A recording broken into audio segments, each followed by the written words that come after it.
Bonjour à toutes et à tous et merci de votre fidélité. Nous poursuivons la lecture de ces récits apocalyptiques de l'Évangile.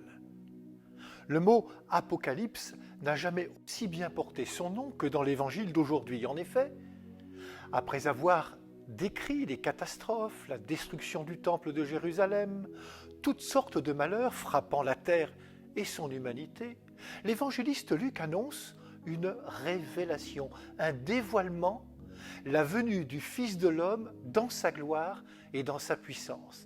La voilà l'Apocalypse, le dévoilement. Que de contrastes! Contraste entre les douleurs des ténèbres d'un monde qui passe et la gloire, la lumière d'un monde qui naît. Contraste entre un monde à terre et un monde dressé, debout, relevant la tête. Contraste entre Jésus qui pleure les malheurs qui arrivent et son invitation à relever notre tête, à nous redresser. Une fois encore, Jésus invite à l'espérance. Mardi dernier, une femme tombée dans le noir de la dépression me disait, pour me parler de son relèvement progressif, qu'elle voit enfin poindre. Il m'a fallu, dit-elle, du temps pour aller chercher ma lumière intérieure. Jésus, Christ, lumière intérieure, commence son chemin là où il n'y a plus d'itinéraire, nous rappelait notre administrateur. Là, dans tous ces moments où nous avons envie de dire « cette fois c'est fini, à quoi bon me battre encore? C'en est trop, j'abandonne, je n'en peux plus, j'ai déjà tout essayé ».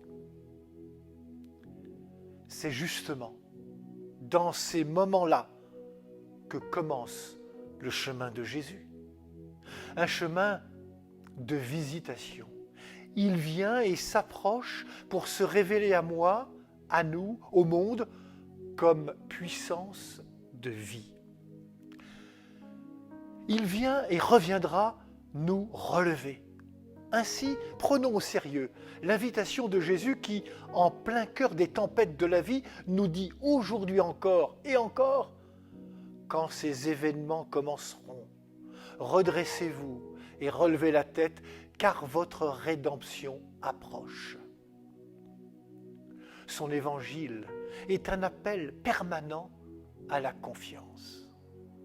Souvenons-nous de la parole de Jésus dans la barque des pêcheurs, apeurés devant la tempête du lac de Tibériade. Jésus leur dit « Où est votre foi ?» Remplis de crainte, ils furent saisis d'étonnement et se disaient entre eux « Qui est-il donc celui-ci pour qu'il commande même au vent et aux flots et que ceux-ci lui obéissent ?» On l'aura bien compris, il ne s'agit pas d'être optimiste devant les catastrophes, mais de rester debout comme celles et ceux qui mettent en Dieu leur confiance. Cette confiance peut mener à l'amitié avec celui qui est le maître de la vie. À Jaïros, un chef de synagogue dont la fille était mourante, Jésus dit « Ne crains pas, crois seulement. N'aie pas peur. Laisse-toi regarder par le Christ. Laisse-toi rencontrer par le Christ, car il t'aime. » Bonne journée à toutes et à tous. Et surtout, prenez bien soin de vous et des autres.